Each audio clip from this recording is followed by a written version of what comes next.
Bienvenidos y bienvenidas a la primera sesión del curso sobre álgebras de Clifford y grupos de spin aquí en el canal de Javier.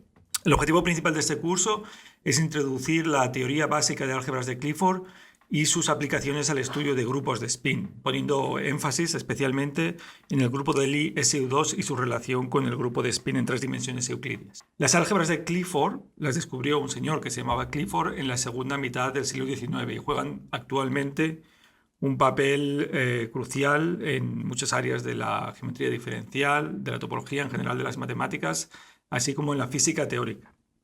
Hasta donde yo sé, en la física teórica las álgebras de Clifford aparecieron por primera vez en el trabajo de Dirac. Dirac estaba interesado en encontrar una raíz cuadrada del operador de Klein-Gordon, es decir, un operador diferencial de primer orden cuyo cuadrado diera lugar al operador de Klein-Gordon. Dirac se dio cuenta que para lograrlo tenía que considerar un operador diferencial de primer orden cuyos coeficientes, en vez de números o funciones, fueran matrices, imponiendo entonces que este operador diferencial de primer orden con coeficientes matriciales tuviera como cuadrado el operador de Klein-Gordon. Se obtenía una relación algebraica para los coeficientes matriciales de dicho operador, que es en efecto la relación definitoria de un álgebra de Clifford, o más precisamente es la relación definitoria de una representación de un álgebra de Clifford. Esta primera sesión la vamos a dedicar a introducir simplemente el background necesario para después poder entender adecuadamente las álgebras de Clifford y los grupos de spin. Y como las álgebras de Clifford son, en particular, como su nombre indica, álgebras, vamos a empezar definiendo el concepto de álgebra que va a ser más útil para nuestros propósitos. Empezamos entonces con una definición.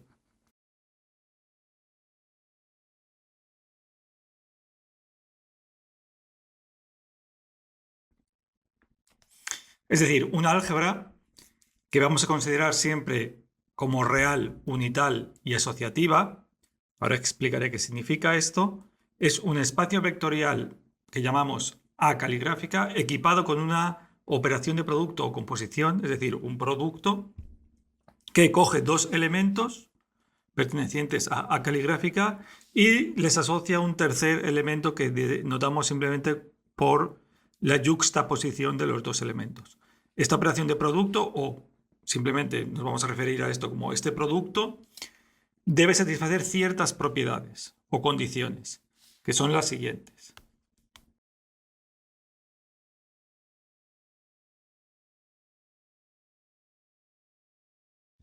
Es decir, la primera propiedad se refiere precisamente a que el producto es asociativo, en el sentido usual del término. Es decir, imponemos que este producto sea asociativo. Esto no es una condición que satisfaga toda álgebra y, por tanto, estamos considerando aquí un tipo especial de álgebra, que es aquella que es en particular asociativa. No perdemos generalidad para nuestros propósitos porque las álgebras de Clifford que vamos a considerar son todas asociativas. Asimismo, consideramos que el espacio vectorial es real y, por tanto, el álgebra que estamos definiendo es real. Tampoco vamos a perder generalidad por esto porque las álgebras de Clifford que vamos a considerar van a ser todas reales. Las propiedades 2 y 3 sí que se requieren de manera usual en todas las álgebras y se refieren a la propiedad distributiva del producto en el álgebra respecto a la estructura de espacio vectorial, es decir, respecto a la suma abeliana de espacio vectorial. Y como el producto que estamos definiendo no tiene por qué ser abeliano, recordad que un producto es abeliano si satisface que AB es igual a BA, para todo A y B, aquí en general, estad atentos porque el producto es no abeliano en la mayoría de los casos de interés. Por tanto, esta propiedad distributiva se impone desde ambos lados. La propiedad 4 es también una propiedad genérica que se requiere en las álgebras y es que el producto sea una operación bilineal, es decir, que este mapa que he escrito aquí define una aplicación bilineal. No importa entonces que yo multiplique dos elementos y después multiplique por un escalar lambda, o que multiplique uno de los elementos por el escalar lambda y después lo multiplique por otro, o que multiplique el otro por lambda y después lo multiplique por el otro elemento. Y la propiedad o condición número 5 es una propiedad que estamos imponiendo nosotros que no tiene por qué imponerse en mayor generalidad, pero que van a satisfacer todas las álgebras de Clifford, y es la propiedad de que exista una unidad respecto al producto, es decir, un elemento del espacio vectorial que actúa de manera trivial a través del producto en todo otro elemento de la álgebra. Y, por supuesto, estas condiciones deben satisfacerse para toda tripleta de elementos ABC en A caligráfica y todo escalar lambda en los números reales. Esta es la noción de álgebra que va a ser más útil para nuestros propósitos, y en vez de repetir constantemente que estoy hablando de álgebras reales, unitarias y asociativas, pues cuando no haya lugar a confusión voy a decir simplemente que tenemos un álgebra. Una vez hemos introducido esta noción de álgebra, lo natural ahora es explicar cuál es la noción de morfismo que vamos a considerar entre álgebras y, consecuentemente, la noción de isomorfismo, es decir, cuando dos álgebras debemos considerarlas como equivalentes. Por tanto, introducimos una definición al respecto. Un morfismo de álgebras entre A caligráfica 1 y A caligráfica 2, el morfismo lo denotamos por F, es una aplicación lineal de los espacios vectoriales A caligráfica 1 y A caligráfica 2 que satisface las siguientes propiedades o condiciones. Esta es la primera condición y se refiere a que F, esta aplicación lineal, preserva el producto de A caligráfica 1 y A caligráfica 2. Es decir, es igual multiplicar dos elementos A y B y después aplicar F que aplicar F a A y a B separadamente y después multiplicarlos respecto al producto en A caligráfica 2. Aquí no estamos poniendo ningún símbolo para denotar el producto, pero si lo estuviéramos haciendo, aquí el producto sería el de A caligráfica 1 y aquí entre estos dos elementos el de A caligráfica 2. Este de aquí se refiere al producto de A caligráfica 2.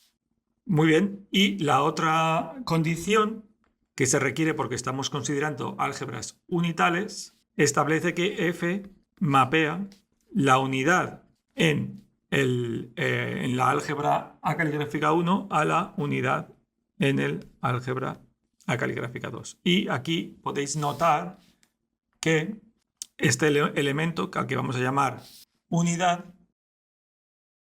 es único.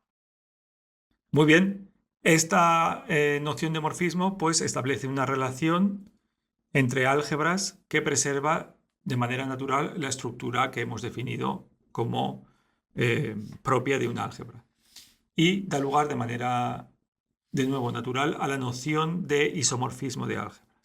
Asimismo, si además F es un isomorfismo de espacios vectoriales, entonces se dice que A caligráfica 1 es isomorfa a A caligráfica 2. Y este es el símbolo para denotar isomorfismo. Isomorfismo. En particular, F es un isomorfismo de álgebra. Aquí, por supuesto, cuando decimos que si además es un isomorfismo de espacios vectoriales, se asume que se están satisfaciendo las condiciones 1 y 2. Y si tenemos dos álgebras que son isomorfas, es decir, que admiten un isomorfismo, pues a todos los efectos se pueden considerar como equivalentes. Hemos introducido conceptualmente las álgebras como espacios vectoriales en los que se define una operación de composición o un producto. Pero las álgebras se pueden también entender o comprender desde un punto de vista equivalente como un grupo, es decir, un conjunto en el que se define una operación de producto en el que además añadimos una estructura de espacio vectorial tal que las condiciones que he escrito antes se satisfacen.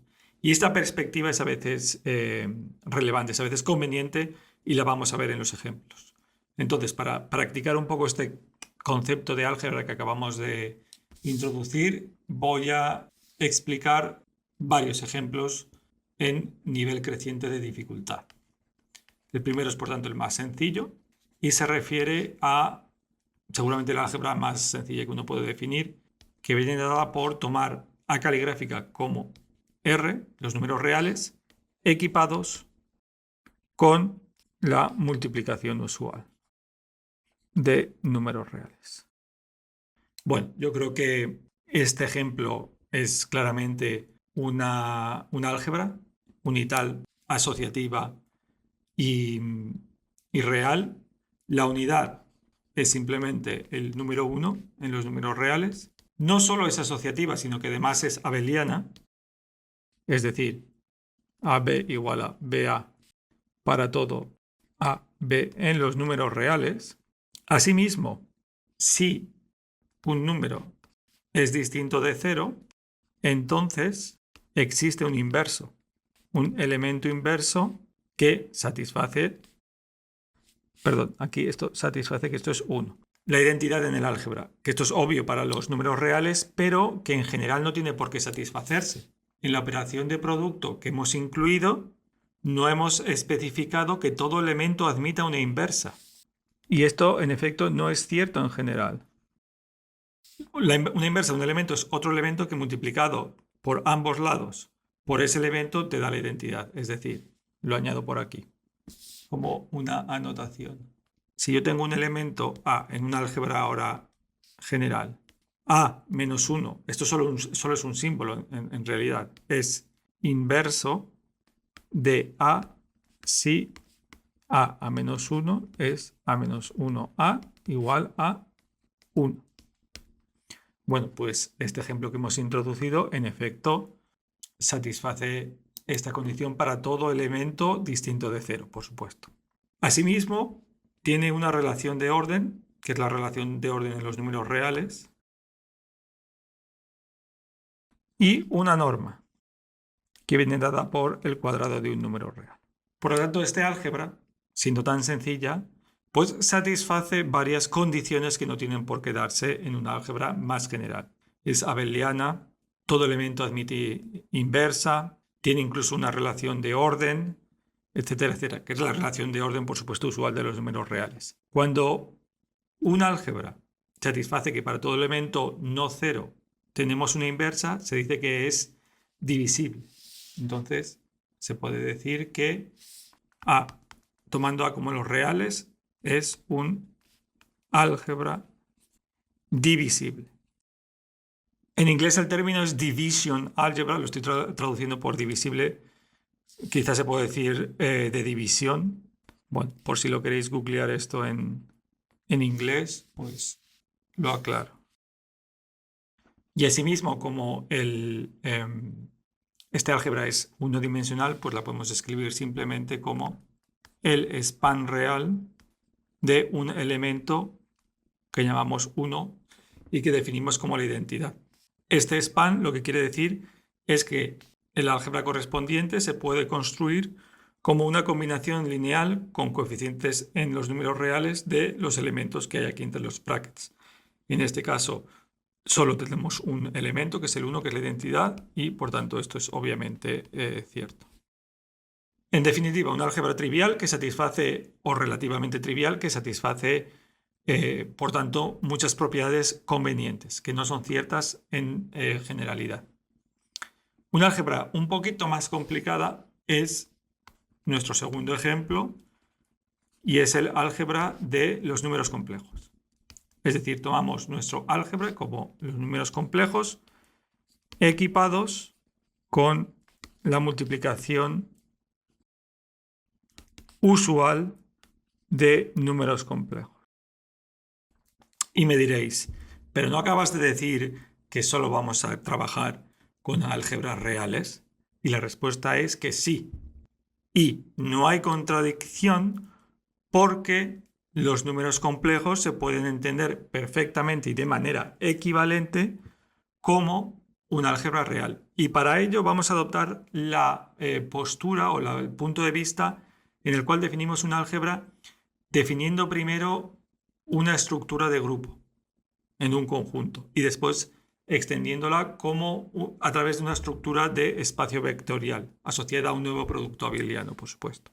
Para ello, entonces, simplemente consideramos un grupo finito que va a constar de 4 elementos y la notación va a hacer evidente qué es lo que significan estos elementos para aquellos que estéis un poquito familiarizados con los números complejos. De primeras tenemos la identidad en este grupo, que simplemente denotamos por un 1. Después tenemos otro elemento que llamamos -1, un elemento que llamamos i y otro elemento que llamamos -i. Esto es un grupo de 4 elementos con las siguientes reglas de composición o el siguiente producto. Porque claro, tal y como está escrito, esto es solo un conjunto de 4 elementos. Hay que definir cómo se multiplican todos estos elementos entre sí. Bueno, 1 es la identidad, o sea que ya sabemos cómo actúa. Después, -1 por 1 es, por supuesto, -1. Esto es lo intuitivo que uno esperaría. -1 por -1 es 1. -1 por i es -i. Y -1 por -i es i. Y asimismo, i al cuadrado es -i al cuadrado igual a -1. Y con esto ya queda especificado el grupo, que es por tanto un grupo abeliano, porque tenemos que i por -1 es de nuevo -i. Y asimismo para el resto de productos esto da lugar a un grupo abeliano. Podemos decir que estas son las reglas y es abeliano o imponer que es abeliano directamente. Entonces esto es un grupo abeliano.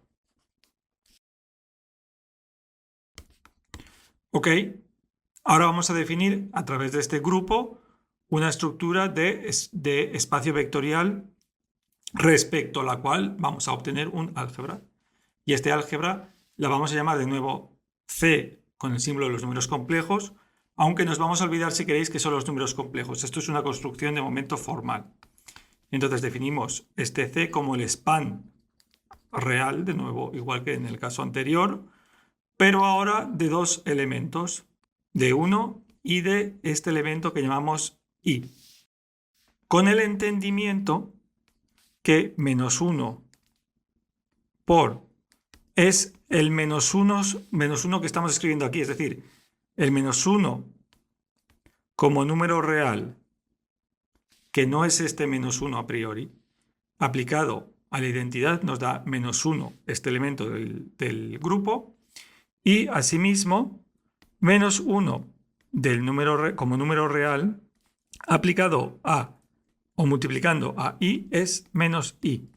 Es decir, nos da este otro elemento del grupo del que partimos.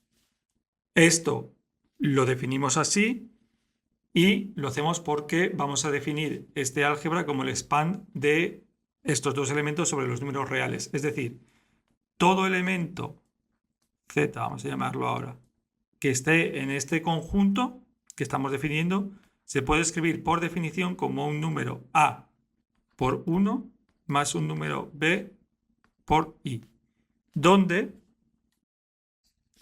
a y b son números reales.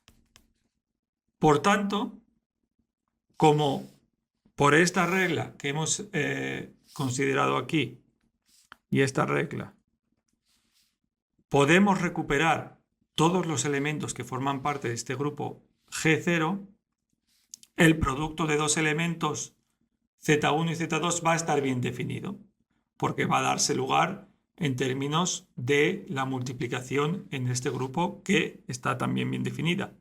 Y se define, como se definen estas reglas, extendiendo por linearidad. Es decir, se extiende la operación de manera lineal en su forma natural. Es decir, si yo tengo Z1, Z2, esto es formalmente A1 más B1 i por A2 más B2 i. Y ahora extiendo linealmente y distributivamente. Y esto me da A1, A2 menos B1, B2 más i A1, B2 más A2, B1. Y con esta definición definimos C como el span sobre los números reales de estos 2 elementos del grupo G0 abeliano de 4 elementos, de esta manera, con esta regla de aquí, obtenemos los números complejos. Esos son los números complejos en los que, por supuesto, esta I juega el papel de unidad imaginaria. Se puede, de hecho, obtener un isomorfismo aún más explícito con un álgebra real, simplemente considerando una aplicación f que va de C, como hemos definido aquí como álgebra real, a R2, de manera que a un elemento A más IB le asocia el elemento A, B, con una regla de producto dada aquí. Es decir, para que esto sea un isomorfismo de álgebras tenemos que definir aquí una regla de producto adecuada, y la regla de producto adecuada para que se cumpla que f de z1, z2 sea igual a f de z1 por f de z2, pues es la que preserva el producto que hemos definido aquí, y por tanto debe ser la siguiente. Si tomo dos elementos en R2, el producto que defino aquí debe estar dado por la fórmula que se establece aquí. Es decir, A1, A2, menos B1, B2, A1, B2, más A2, B1. Esta es la fórmula para definir el producto en R2 que establece este mapa lineal, que es un isomorfismo de espacios vectoriales, como un isomorfismo asimismo de álgebras. Esto es porque f de z1, z2 es precisamente esta expresión de aquí. Y esto es precisamente A1, B1 por A2, B2. ¿Ok? Este álgebra, que también es sencilla y es una álgebra de nuevo abeliana, comparte muchas características convenientes con el álgebra de los números reales. En concreto, tenemos también una noción de norma que viene dada por multiplicar un número z por su complejo conjugado. Y esto es, por supuesto, a al cuadrado más b al cuadrado. Es decir, donde za es igual a a más ib. Y por tanto, z barra es a menos ib. El complejo conjugado de toda la vida. Asimismo, tenemos que z es distinto de 0 si y solo si su norma es distinto de 0, y en dado caso existe un inverso de z que viene dado simplemente por tomar el complejo conjugado sobre la norma. Este inverso es único y además, por supuesto, satisface la condición necesaria, es decir, z por z menos 1 es igual a z menos 1 por z, y esto es igual a z barra módulo de z al cuadrado, y esto es igual a 1. Asimismo, este álgebra es de nuevo abeliana. No obstante, no satisface todas las condiciones convenientes que satisface el álgebra de los números reales, porque en concreto no tiene una relación de orden en el sentido que la tienen los números reales. Entonces podemos decir que no hay orden aquí. No obstante, es un álgebra de división. Es decir, todo elemento no nulo admite una inversa, al igual que ocurría con los números reales. Muy bien, vamos entonces a introducir ahora otro ejemplo un poquito más complicado, no mucho más. Y lo vamos a introducir en el mismo espíritu que estábamos introduciendo los números complejos. Definimos de nuevo un grupo finito, voy a usar el mismo símbolo, que va a contener esta vez 8 elementos. Va a contener una identidad, un menos 1, que solo es un símbolo, recordad, un i, un j, un k, un menos i, un menos j y un menos k. Si he contado bien, son 8 elementos. Y con estos 8 elementos vamos a construir los cuaterniones. Estos son los números que vamos a introducir.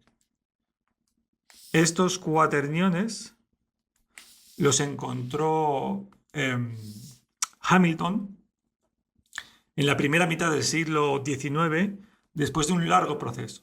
Se pasó muchísimo tiempo intentando encontrar esta generalización de los números complejos, como vamos a ver, y bueno, tardó 10 años aproximadamente en encontrar la estructura que vamos a describir ahora en un momento. Este conjunto todavía no define un grupo porque para eso tenemos que definir la regla de producto explícitamente en todos los elementos.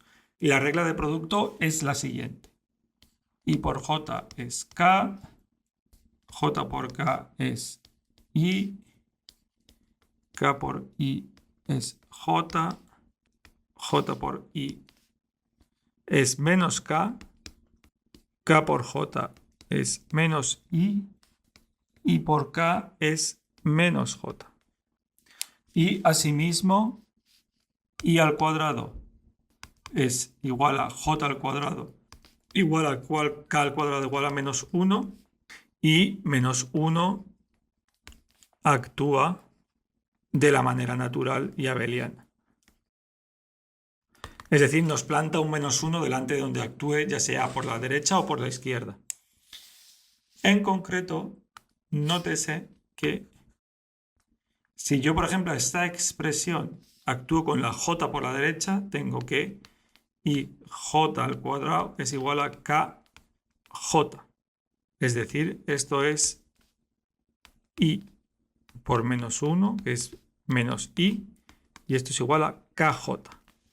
Por tanto, como aquí tenemos que J por K es I, y aquí tenemos que K por J es menos I, esto es diferente, aunque sea por un signo, entre comillas, pero es diferente, es otro elemento a J por K.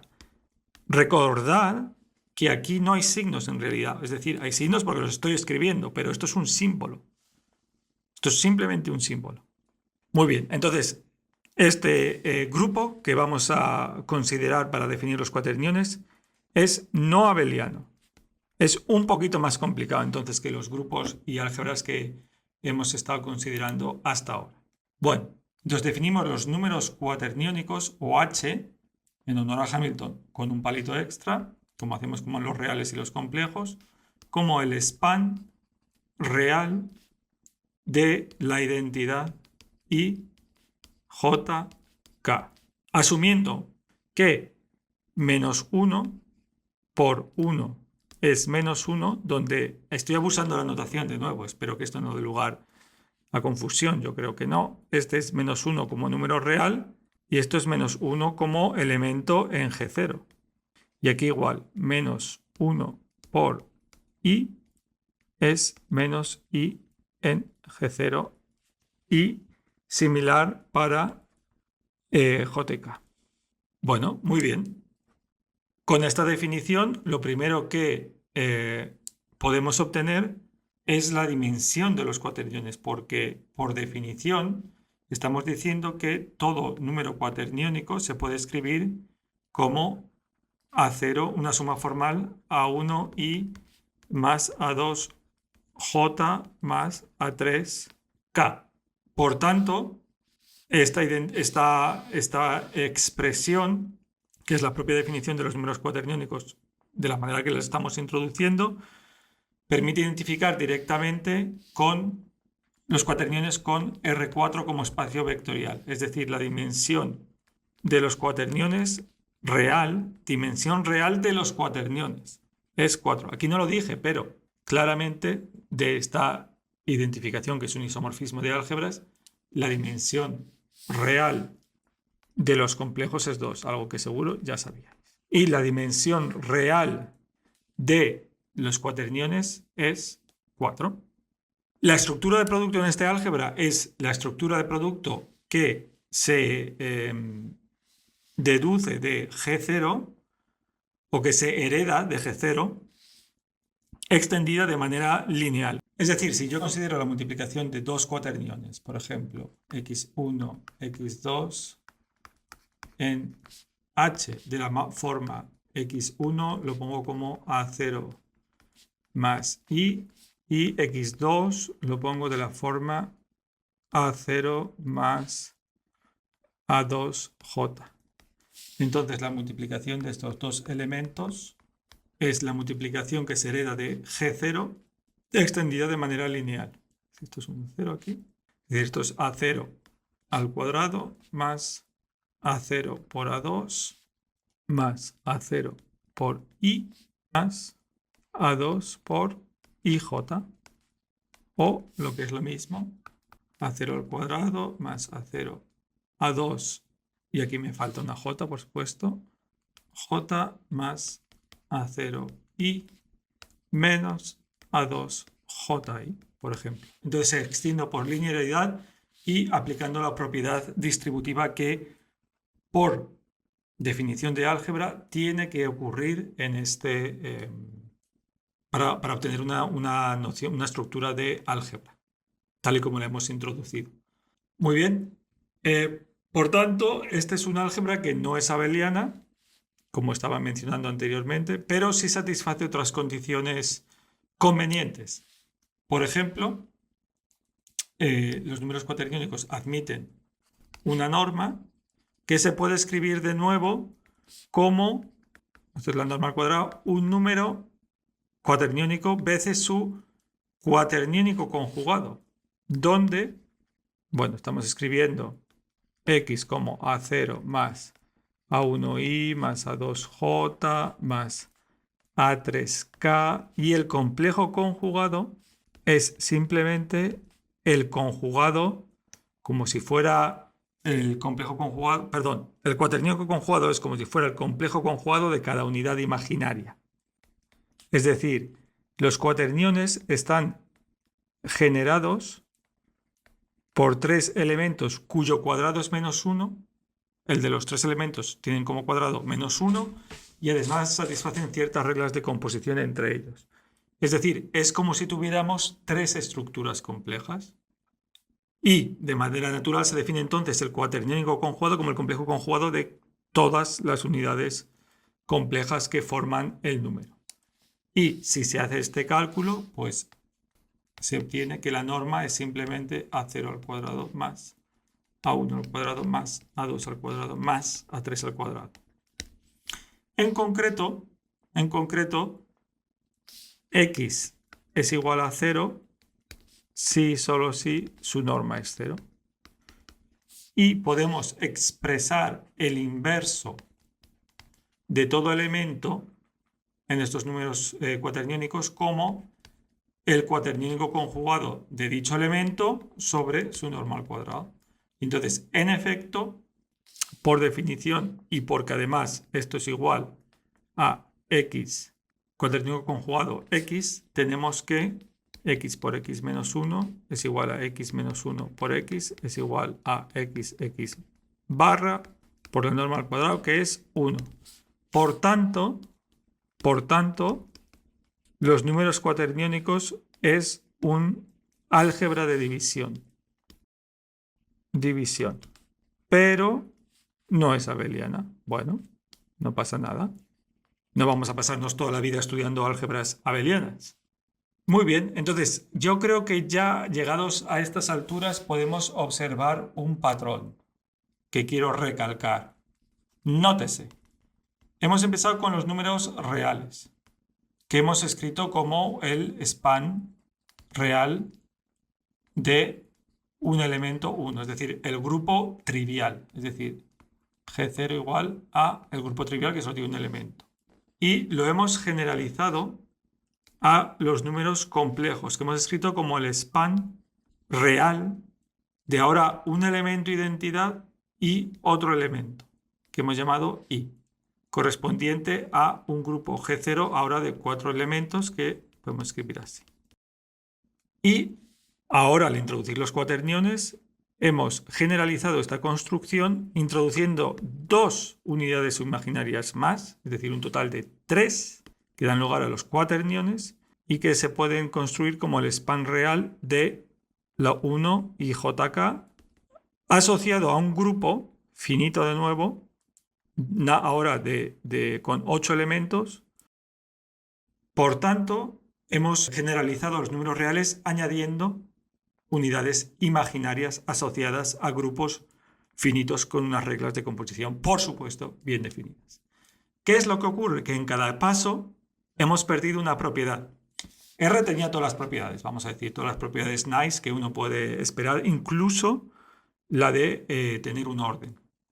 Al pasar a los números complejos hemos perdido orden. El orden lo perdemos. No hay orden aquí.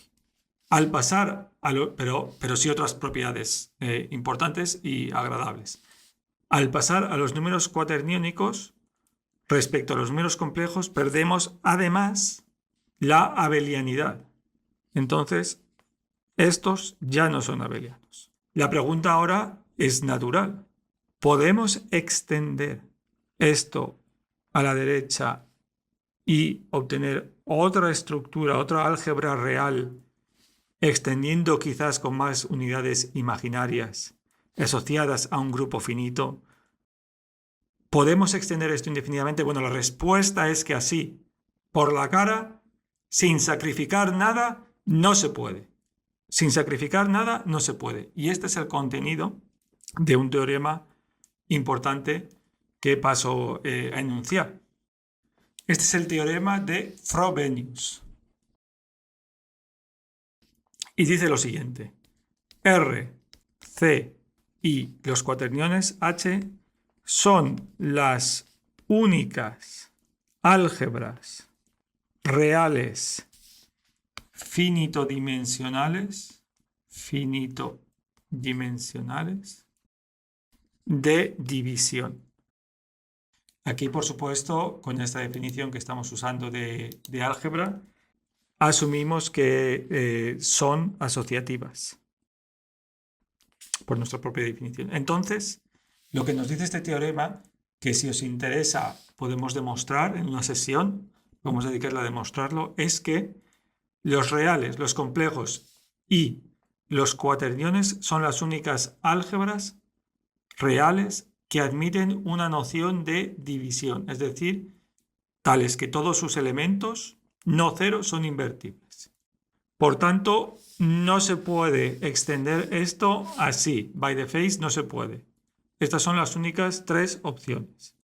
No obstante, si relajamos una hipótesis, sí podemos seguir hacia la derecha. Es decir, como veis, en cada paso hemos sacrificado una propiedad, y si aquí sacrificamos la propiedad de asociatividad, no la de división, porque en principio cuando extendemos, estas son extensiones que queremos hacer de sistemas de números, queremos que elementos no cero tengan inverso.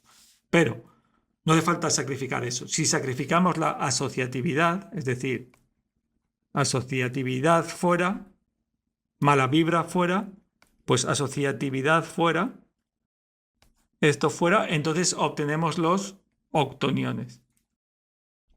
Que no vamos a discutir, esto ya es se excede para el contenido de este curso. Yo no los he trabajado además, pero ahí están y encajan en este paso. Además, por ejemplo, para ilustrarlo, esto tiene dimensión real 1. Estos números reales, por supuesto, tienen dimensión real 1.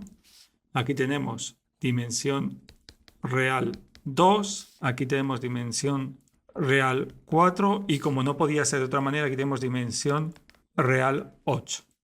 No vamos a necesitar los octoniones. Tienen sus aplicaciones. En concreto, por ejemplo, en el estudio de estructuras Spin 7 en 8 dimensiones. Spin 7 es uno de los grupos de holonomía especial que ocurren en variedades riemannianas. Entonces, tienen sus aplicaciones, pero nosotros no lo vamos a trabajar aquí.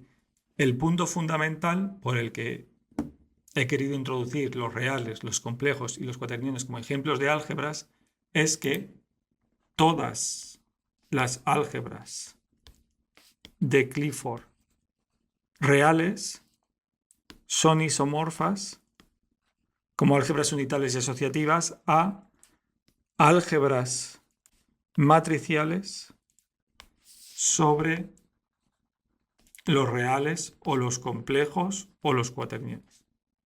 O sea que juegan un papel importante. Ya veremos qué significa esto en concreto. Vale, seguimos entonces. Un ejemplo ya final que es importante es el de álgebra de endomorfismos. Dado un espacio vectorial, V, el espacio de endomorfismos, lo escribo directamente, los endomorfismos de dicho espacio vectorial se define como las aplicaciones lineales de V a V con la estructura de espacio vectorial heredada de V y con el producto dado por composición. Es decir, definimos los endomorfismos como el espacio o el conjunto de todas las aplicaciones lineales de V en V. Los endomorfismos de V son el espacio de todas las aplicaciones lineales de V en V, y lo equipamos con la estructura de espacio vectorial que hereda de V, es decir, por así decirlo, si yo tengo F1 y F2 en ENT, es decir, son aplicaciones lineales, entonces la suma debe estar definida de nuevo en ENT y se define como, es decir, es un endomorfismo que se define de nuevo como la suma de las imágenes de cada uno de los endomorfismos. Y esto es para todo V en V mayúscula, es decir, se utiliza la estructura de espacio vectorial en V. Entonces, esto da una estructura de espacio vectorial al espacio de todos los endomorfismos y además de una estructura de producto que es la composición de endomorfismos, la composición usual de aplicaciones lineales, y con estas estructuras los endomorfismos se convierten en un álgebra unital y asociativa. Perfecto. Este álgebra, como veremos, va a ser importante para estudiar las representaciones de las álgebras de Clifford. Muy bien. En este caso, nótese que los endomorfismos de un espacio vectorial V con dimensión de V mayor o igual que 2, dimensión real, no es un álgebra de división, porque hay endomorfismos que no son cero y no tienen inversa. Por ejemplo, todos aquellos endomorfismos que no sean cero y tengan un determinante cero, pues no admiten una inversa. No admiten una inversa. Asimismo, nótese que si yo elijo una base de V que lo identifica con RD, donde D es la dimensión de V, entonces los endomorfismos bajo esta identificación simplemente corresponden a las matrices D por D cuadradas sobre lo real. Entonces, bueno, hay multitud de matrices que no son cero y no admiten inversa y por tanto esto no es un álgebra de división. Ok, suficiente respecto a las álgebras. Creo que ya ha quedado un poco claro cuál es el concepto de álgebra. Vamos a introducir ahora el otro ingrediente fundamental que se necesita para definir un álgebra de Clifford. Y este es el de espacio vectorial cuadrático. Esto es una noción sencilla y natural.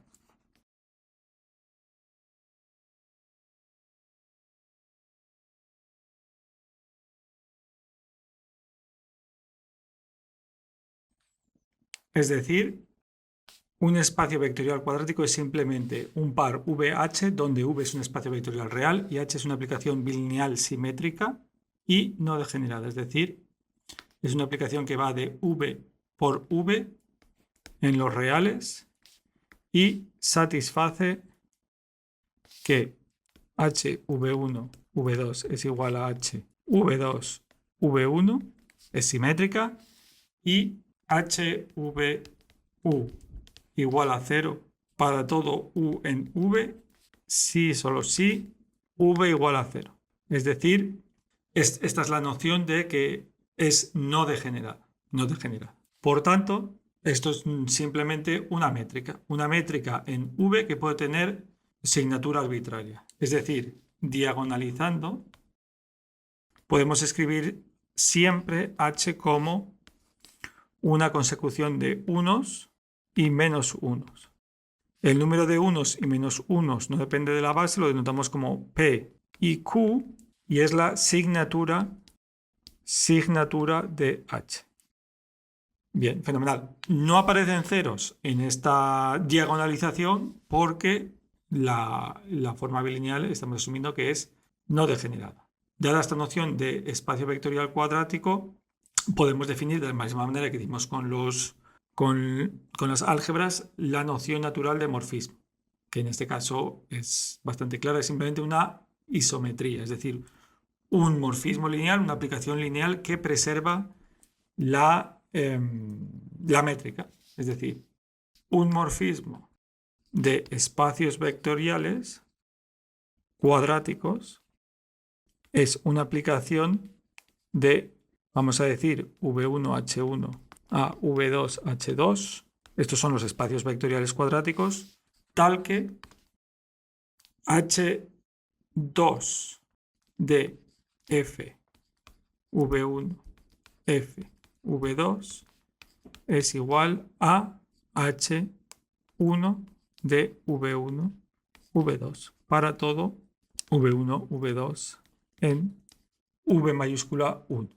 Muy bien, la relevancia de estos espacios vectoriales cuadráticos es que una álgebra de Clifford no es una álgebra que se define así de manera abstracta, sino que va asociada siempre a un espacio vectorial cuadrático. Y en concreto, las álgebras de Clifford están relacionadas de manera bastante estrecha con los grupos de automorfismos de los espacios vectoriales cuadráticos, que no son sino los grupos ortogonales y los grupos especial ortogonal.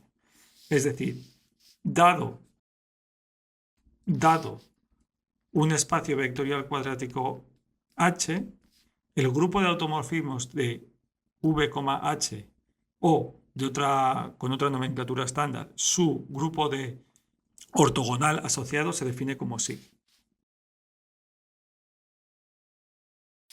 Es decir, este grupo ortogonal es, por definición, el espacio o el conjunto de aplicaciones isomorfismos lineales tales que se preserva la métrica, es decir, HFV1 FV2 es igual a HV1 V2, tal cual.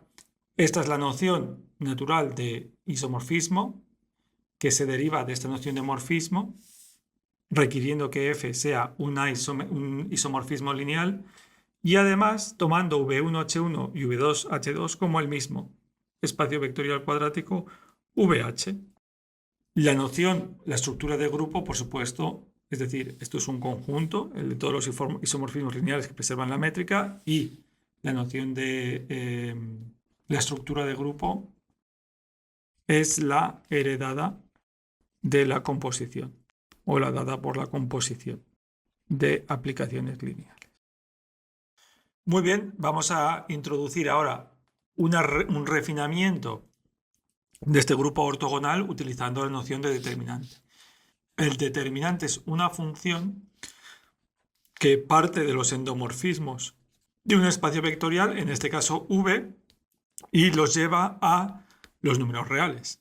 Es decir, mapea un endomorfismo T en simplemente su determinante definido de la manera usual.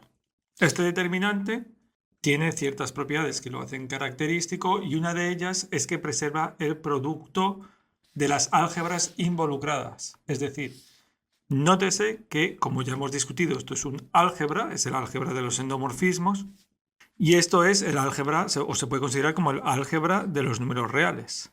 Y lo que se demuestra, estoy seguro de que esto lo habéis visto todos, es que el determinante de dos endomorfismos, que podemos identificar como matrices eligiendo una base en V, como ya mencionamos anteriormente, es el determinante de cada uno de ellos multiplicado. Es decir, este es el producto de endomorfismos y aquí tenemos el producto de números reales. Por tanto, el determinante preserva la estructura de producto de los endomorfismos y R. No obstante, no es un morfismo de álgebras, porque no es lineal. Y recordad que habíamos definido los morfismos de álgebras como aplicaciones lineales de un álgebra en otro álgebra. Aún así, esto es una aplicación que preserva el producto y esto va a tener consecuencias en lo que vamos a explicar ahora. Asimismo, tenemos que el determinante de un endomorfismo es diferente de 0 si solo si este endomorfismo es invertible, es decir, es un isomorfismo de espacios vectoriales. Por tanto, si yo restrinjo el determinante al grupo ortogonal de un espacio vectorial cuadrático, entonces este determinante está valuado en los números reales no cero. No solo eso. El determinante de una transformación ortogonal se puede demostrar que puede tomar solo los valores 1 o menos 1. Lo que se puede demostrar, que voy a asumir como conocido, es que el determinante restringido al grupo ortogonal asociado a un espacio vectorial cuadrático está valuado en el grupo Z2, definido como el grupo de dos elementos 1 y menos 1. Es decir, el determinante solo puede tomar valores 1 o menos 1. Y respecto a las correspondientes estructuras de grupo, esto es un morfismo de grupos. Aquí, por tanto, no estamos pidiendo que se preserve ninguna estructura lineal de álgebra porque los objetos involucrados ni siquiera son álgebras, son grupos de Lie. Lo que pedimos es que se preserve la estructura de grupo, la cual se preserva por los remarks que acabo de hacer, y no vamos a meternos a discutir eso. Además, es una aplicación que se comporta bien respecto a otras propiedades de estos grupos. Por tanto, este morfismo de grupos se puede utilizar para definir de manera natural un subgrupo del grupo ortogonal, que es el que vamos a llamar el grupo especial ortogonal. El grupo especial ortogonal asociado a un espacio vectorial cuadrático es un subgrupo del grupo ortogonal definido por todos aquellos elementos que pertenecen al kernel del determinante. Es decir, que tienen determinante igual a 1. Esto define un grupo porque precisamente este determinante es un morfismo de grupos. Y por tanto, el producto de dos elementos en su kernel es de nuevo un elemento en su kernel. Esto se deriva directamente de la propiedad de que sea un morfismo de grupos. Y de manera más pedestre, por así decirlo, esta condición es simplemente que el determinante sea 1, ya que 1 es precisamente la identidad del grupo en el que esta aplicación está valuada. Muy bien, por tanto, esto se define como un subgrupo de OVH, del grupo ortogonal asociado a un espacio vectorial cuadrático, y tenemos una inclusión canónica que se deriva de su propia definición. Esta inclusión encaja en una secuencia corta, exacta, que quiero escribir porque este tipo de secuencias las vamos a encontrar cuando expliquemos los grupos de spin. Y aquí aparecen en un contexto que es un poco más simplificado, por eso es interesante que la veamos. La secuencia exacta corta en la que encaja esta aplicación inclusión, que vamos a llamar simplemente J, es la siguiente. Aquí tomamos el grupo trivial con un solo elemento 1, lo mapeamos a la identidad del grupo especial ortogonal asociado a VH, al espacio cuadrático que estamos considerando. Aquí tenemos la inclusión que va al grupo ortogonal del espacio cuadrático que estamos considerando, y aquí tenemos la aplicación determinante. Esta aplicación determinante pues va a parar a Z2 y el Z2 lo mandamos a 1. Todos los elementos van a 1. Es decir, esta es una secuencia corta exacta en el siguiente sentido. El kernel, o mejor dicho, la imagen de una aplicación en el paso i-1 es igual al kernel de la aplicación en el siguiente paso. Y esto se explica mejor en este ejemplo de manera directa que dando definiciones generales, al menos de momento. Aquí tenemos un grupo trivial. Entonces estamos diciendo que esto es un mapa que manda el 1 al 1. Es el único morfismo de grupos entre el grupo trivial y cualquier otro grupo. Entonces, la imagen de esta aplicación, nos dice esta regla, tiene que ser el kernel de la siguiente. Es decir, la imagen de esta, que es la identidad, tiene que ser el kernel de J. Es decir, J tiene como kernel la identidad en este grupo y por tanto es inyectiva, que es precisamente lo que hace esta inclusión. Esta inclusión es un mapa inyectivo que identifica el grupo especial ortogonal como un subgrupo de OVH, el cual es por definición. Asimismo, aplicando la misma regla ahora a este paso que está aquí, la imagen de esta aplicación, que es la copia de ese OVH identificada dentro de OVH, tiene que ser el kernel de la siguiente aplicación, pero la siguiente aplicación es el determinante ahora. Y por tanto, eso ocurre, es cierto, por definición, ya que por definición la imagen de J es el kernel del determinante. Asimismo, la imagen del determinante, aplicando la misma regla a este paso, tiene que ser el kernel de esta aplicación. Pero esta aplicación es la aplicación que manda el Z2 a 1, es decir, el kernel es todo el Z2. Y por tanto, lo que nos está diciendo esta porción de esta secuencia corta exacta es que el determinante es sobreyectivo en Z2, lo cual no es sorprendente porque siempre existen transformaciones ortogonales que tienen determinante -1. Para ello, simplemente podemos adoptar una base de V, identificar el grupo ortogonal con un grupo de matrices y cambiar un 1 por un -1 en alguna de las entradas. Y obtendremos de esa manera una transformación, si lo hacemos de manera adecuada, para la transformación adecuada obtendremos una transformación que tiene determinante -1. Y por tanto, en efecto, el determinante puede tomar valores +1 y -1. Es decir, esta secuencia exacta es una manera muy conveniente, visual también, de relacionar diferentes grupos que están conectados entre sí. De manera que lo que nos dice esta secuencia exacta es que J es inyectivo y por tanto se puede identificar el grupo que tengamos aquí con su imagen y el determinante es sobreyectivo, siendo ambos morfismos de grupos. Y vamos a ver que esta idea, este tipo de secuencias exactas, que por supuesto aparecen en multitud de ocasiones en matemáticas, es una herramienta básica, juegan un papel importante para describir los grupos de spin, ya que los grupos de spin encajan en otras secuencias exactas en la que aparecen los grupos especiales ortogonales. Muy bien, bueno, entonces ahora, simplemente un poco de nomenclatura. Si tenemos un espacio vectorial cuadrático VH de signatura PQ y elegimos una base que diagonaliza H en la forma usual, entonces utilizando esta elección de base podemos identificar SOVH con lo que usualmente se llama en la literatura el grupo especial ortogonal en signatura P, Q. Y el grupo ortogonal igualmente con el grupo ortogonal en signatura P, Q. ¿Qué se puede caracterizar? Ahora estos son subgrupos del grupo general lineal en dimensión D, asumiendo que P más Q son D. Es decir, son matrices no singulares. La condición, entonces, de que sea una transformación ortogonal se puede escribir matricialmente como T transpuesta T, y aquí metemos la forma H, esto tiene que ser H.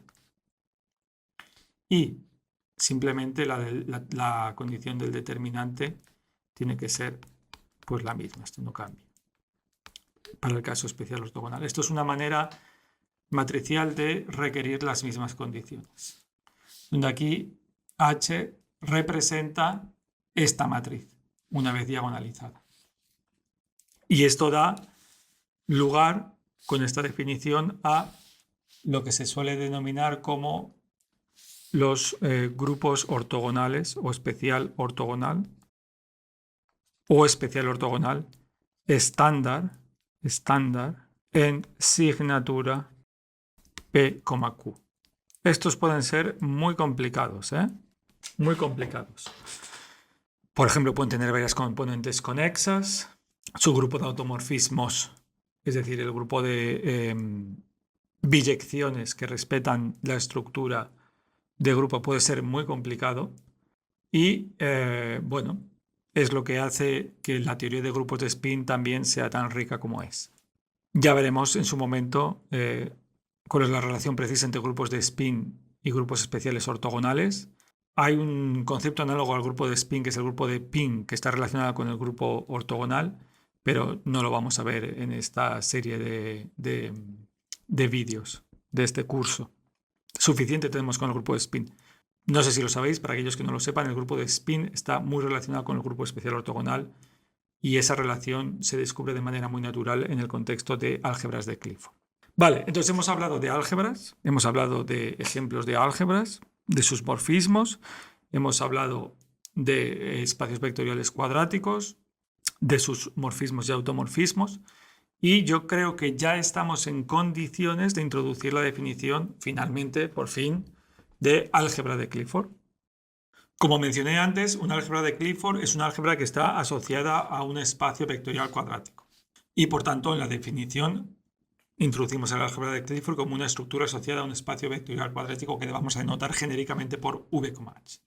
Por tanto, voy a cambiar aquí el color. Definición. Sea VH, como venía diciendo, un espacio vectorial cuadrático. Se tiene entonces lo siguiente: un álgebra de Clifford asociada a VH es un par A caligráfica J, donde A caligráfica es un álgebra unital y asociativa, que para nosotros va a ser real porque estamos introduciendo álgebras de Clifford reales, y J es una aplicación lineal e inyectiva que satisface las siguientes condiciones. La primera es que la identidad en este álgebra acaligráfica no pertenece a la imagen de J. La segunda es que el cuadrado de J de V, es decir, el cuadrado de un elemento en V mayúscula entendido como un elemento en el álgebra acaligráfica, es la norma de V veces la identidad en A, donde aquí estamos usando, por economía de símbolos, esta definición. Esto es, por definición, HV,V.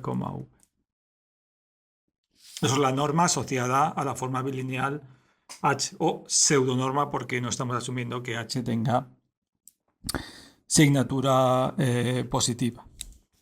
Y asimismo se requiere que, esta es la tercera condición y última, la imagen de J, que ahora vamos a denotar como J de V, es decir, la imagen de J, genere el álgebra acaligráfica.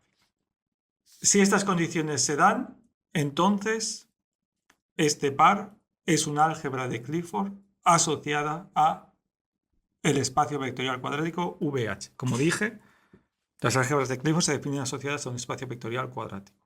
Este álgebra A caligráfica es cualquier álgebra para la cual existe un J que se debe especificar que se satisfacen estas condiciones. Esta condición de aquí es muy importante y nos dice la manera en la que V genera A caligráfica. Es decir, como J es inyectivo, podemos identificar V con su imagen en A caligráfica. Y es lo que vamos a hacer. Es decir, podemos considerar V como un subespacio lineal de A caligráfica. Perfecto.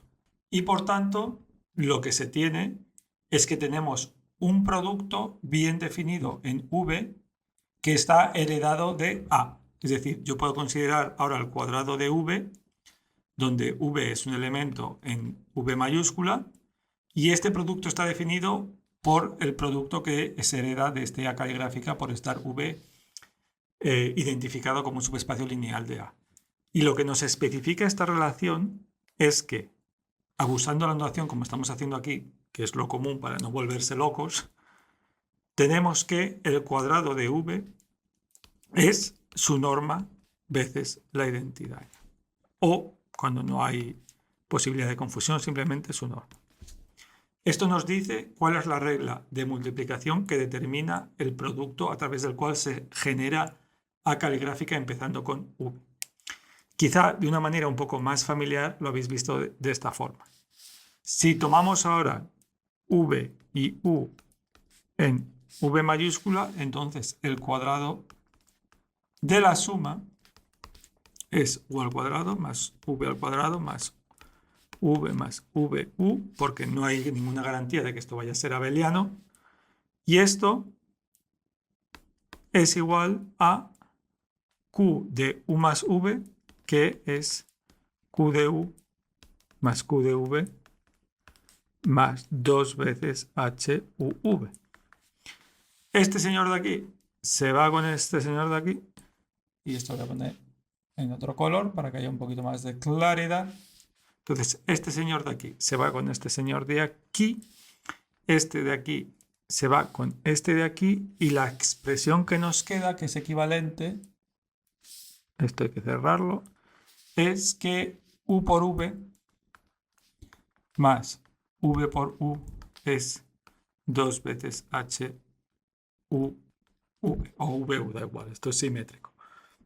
Incluso con más detalle, si vamos a decir a con a de 1 a d, donde d es la dimensión de v siempre, es una base, entonces tenemos que EA, EB más EB, EA es 2 veces HAB, donde HAB es por definición las componentes de H en esta base.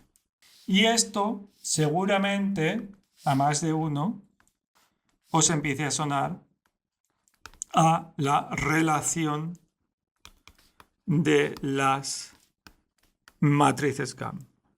Bueno, se le parece, porque formalmente es similar, es la misma, pero no es lo mismo. Estos no son matrices gamma, aquí nadie está hablando de matrices, estamos hablando de elementos de un álgebra abstracta, de momento asociada a un espacio vectorial cuadrático.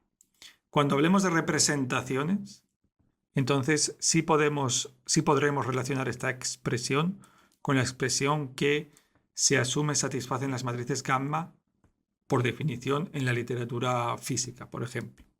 Pero bueno, quería recalcar la relación, o sea, la similitud formal entre ambas expresiones, por si pudiera dar un poco más de intuición a la regla de multiplicación que estamos requiriendo. En definitiva, entonces, ¿qué estamos diciendo aquí? Estamos diciendo que al final A se genera a través de V con una regla dada y la imagen de V no contiene la identidad. Por tanto, lo que estamos diciendo esencialmente es que todo elemento de un álgebra de Clifford A asociada a VH se va a poder escribir como una suma formal como sigue, es decir, X es A0 por la identidad más una serie de números, vamos a poner A1 y aquí ponemos un elemento C1 más A2, C2 más así, A3, C3, donde, bueno, aquí ya hasta, vamos a especificar esto ya hasta CN, AN, CN, ¿dónde? Bueno, A0 a AN son números reales y C1 a Cn son monomios compuestos de multiplicación de elementos en V, donde se puede usar la regla de que V al cuadrado es la norma de V por la identidad para simplificar. Esto es para dar una visión un poco intuitiva de qué está pasando. Intuitivo. Ya lo formalizaremos esto un poco más. Es decir, son álgebras generadas por espacios vectoriales cuadráticos. Álgebras de Clifford, álgebras generadas por espacios vectoriales cuadráticos. sujetas a la norma que he explicado aquí, en cualquiera de sus formas. Por ejemplo, esta. Muy bien, esta es la definición básica de álgebra de Clifford asociada a un espacio vectorial cuadrático. Yo creo que por hoy, por esta sesión, ha valido. Hemos introducido los building blocks, como dicen los angloparlantes, y en las próximas sesiones vamos a estudiar en más detalle esta noción de álgebra de Clifford que acabamos de empezar, de introducir aquí, y vamos a dar ejemplos y vamos a estudiar su estructura con más detenimiento. Yo creo que por hoy ha sido suficiente y, por tanto, espero que nos veamos en la siguiente sesión de este curso de álgebras de Clifford y grupos de spin en el canal de Javier. Un saludo.